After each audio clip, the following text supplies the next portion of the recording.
tuve el honor de coordinar un libro hace algunos 3 años que tiene que ver con el federalismo y el tema de la reforma de 2014 en materia política electoral, sí. A lo cual te agradezco que hayas participado también en esa obra. Pero quisiera hablar específicamente de uno de los temas electorales y que además ahorita 25 de abril estamos con el tema, estamos en medio de las campañas electorales. Entonces, el federalismo, por supuesto, que también tiene una incidencia en esta materia.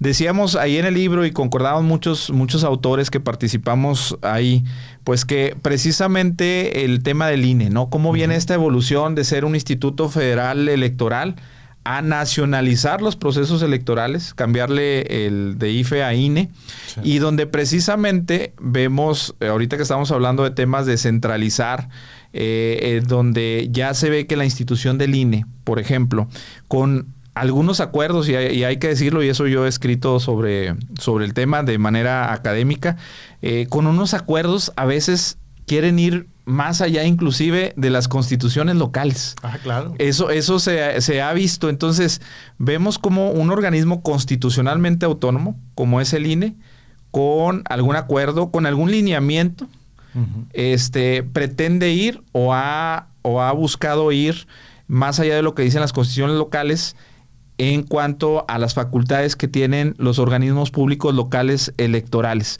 Es un ejemplo en el cual puede aplicar esto que estamos aquí comentando. ¿Cómo lo ves, doctor? Muy interesante. Tú vienes bien preparado.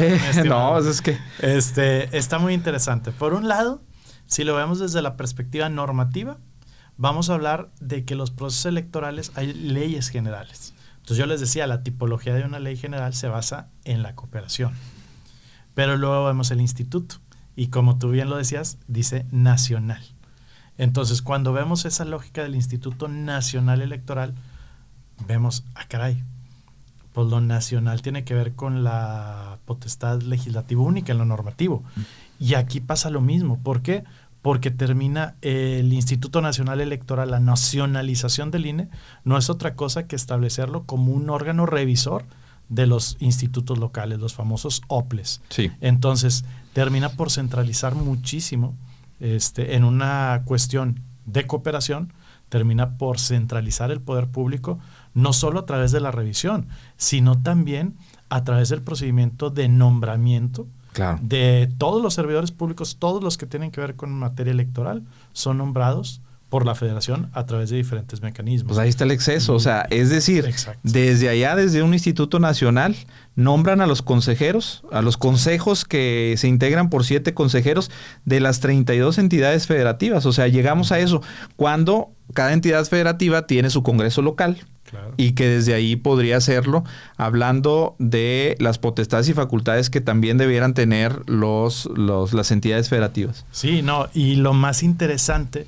es vean las entrevistas que les hacen a los candidatos a consejeros estatales, porque una pregunta que está siempre presente es ¿cómo va a llevar usted la relación con el INE?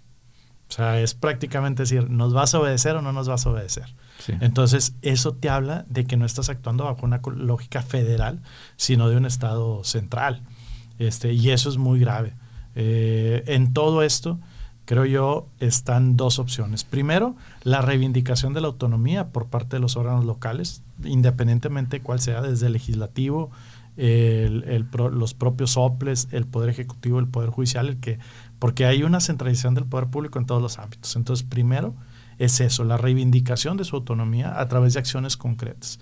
Pero el segundo, muy importante, es también el autocontrol o la autorrestricción de los órganos federales. O sea, empezar a operar bajo una lógica descentralizadora, que el INE no lo está haciendo porque bien lo dices tú.